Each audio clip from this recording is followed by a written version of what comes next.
നിൻരുതിരമതിനാൽ പ്രതിഷ്ഠിച്ച ജീവ പുതുവഴിയാ, നിൻരുതിരമതിനാൽ പ്രതിഷ്ഠിച്ച ജീവ പുതുവഴിയാ, നിന്നടിയാർക്കു പിതാവിൻ സന്നിധി വന്നിടാമേ സതതം, നിന്നടിയാർക്കു പിതാവിൻ സന്നിധി വന്നിടാമേ സതതം.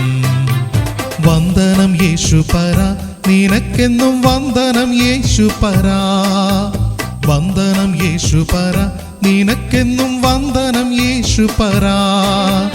വന്ദനം ചെയ്യുന്നു നിന്നടിയാർ തിരുനാമത്തിനാദരവാ, വന്ദനം ചെയ്യുന്നു നിന്നടിയാർ.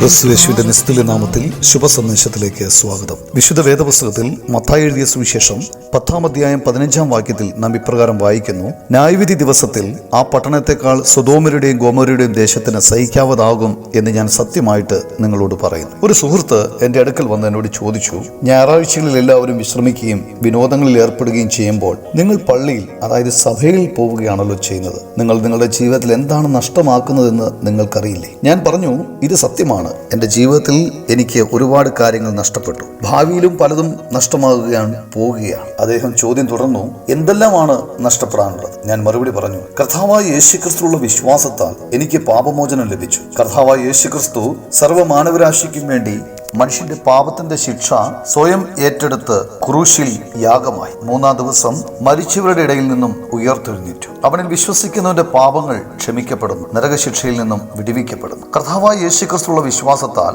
എനിക്ക് ദൈവക്രോധത്തിന്റെ ശിക്ഷയും നരകശിക്ഷയും നഷ്ടപ്പെട്ടു. നിത്യമായ ശിക്ഷാവിധി നഷ്ടപ്പെട്ടു. കരച്ചിലും പല്ലുകടിയും എന്നേക്കുമായി നഷ്ടപ്പെട്ടു. എനിക്കിതെല്ലാം നഷ്ടപ്പെട്ടെങ്കിലും ദൈവത്തിൽ നിന്ന് എനിക്ക് പാപമോചനം ലഭിച്ചു, സമാധാനം ലഭിച്ചു, ദൈവത്തോടുള്ള നിരപ്പ് പ്രാപിച്ചു, സ്വർഗരാജ്യത്തിന് അവകാശിയായി. സൊദോം ഗൊമോറിന്റെ അവസ്ഥ കർത്താവായ യേശുക്രിസ്തുവിൽ വിശ്വസിക്കാത്തവന്റെ അവസ്ഥയേക്കാൾ സഹനീയമായിരിക്കും. നിങ്ങൾ എന്താണ് നഷ്ടപ്പെടുത്താൻ ആഗ്രഹിക്കുന്നത്? നിങ്ങൾക്കായി എന്താണ് നേടേണ്ടത്? തീരുമാനമെടുക്കുവാൻ ദൈവം നിങ്ങളെ സഹായിക്കട്ടെ.